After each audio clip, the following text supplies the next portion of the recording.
What's up again mga kakusot, mga karpintero at mga karpintera, and you're now watching here again in our channel Karpintero Pinay TV by GCS Woodworks. So ayun guys, for today's vlog, meron naman tayong return client na muling nagbabalik at nais magpagawa ng kanyang bed cabinet. So yung cabinet na ito guys is manggagaling sa uluhan ng kanyang bed. So kasi medyo alanganin na yung kanyang closet doon sa bandang paanan ng bed niya. So yun guys, nag-customize tayo, then nag-design tayo. So panoorin nyo guys kung paano yung ginawa natin diskarte at kung ano yung mga ginawa natin sa kanya before. So yung project natin nga po pala is sa Fern Residence. So ayun guys, samahan nyo ako at umpisahan na natin. Ano pa hinihintay nyo? Let's go!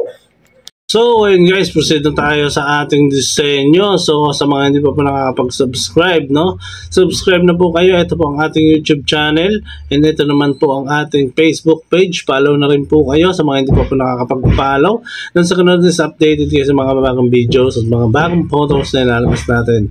So, ayun guys, proceed na tayo sa ating design. So, ito guys, no?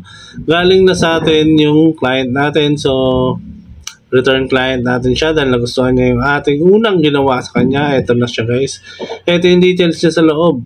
Dahil alanganin na yung closet niya dun sa kanyang panan. So ito yung ginawa natin guys. Dun sa ganun is magkaroon pa rin siya ng closet. So yung kama kasi hindi niya pinakustomize. Bumili siya sa labas. So ang naging epekto is alanganin na yung closet niya dun sa kanyang panan. So ito guys, naglagay tayo dito ng tall cabinet. Nandito yung hangeran niya, and dito yung mga tinutupi, and meron tayong 2 drawers dito, and syempre overhead cabinet, and naglagay tayo din ng ilaw dito sa ilalim ng overhead cabinet.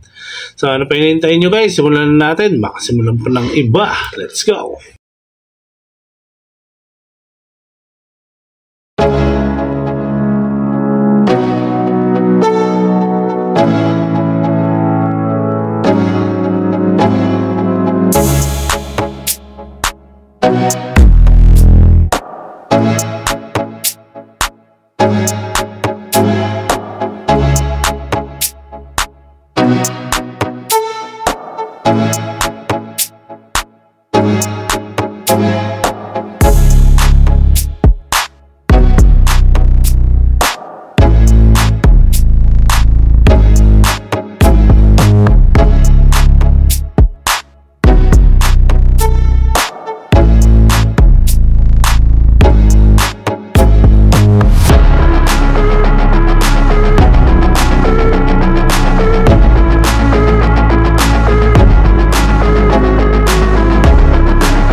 So guys, ano naman proyekto ang ating tinapos at muli natin nabigyan ng ngiti ang ating client.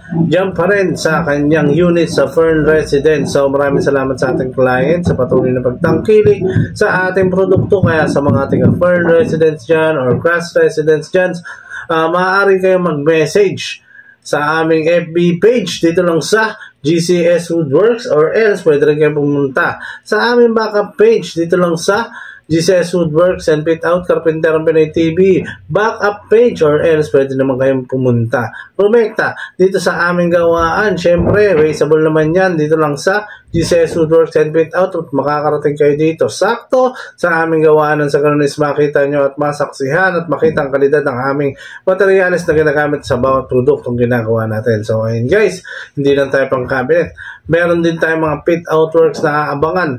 So ayun guys, maraming salamat sa patuloy ng panonood at sa lahat ng OFW sa buong mundo, at sa lahat ng karpintero at sa lahat ng manggagawa na may nagustuhan nyo ang ating episode for today's vlog, no?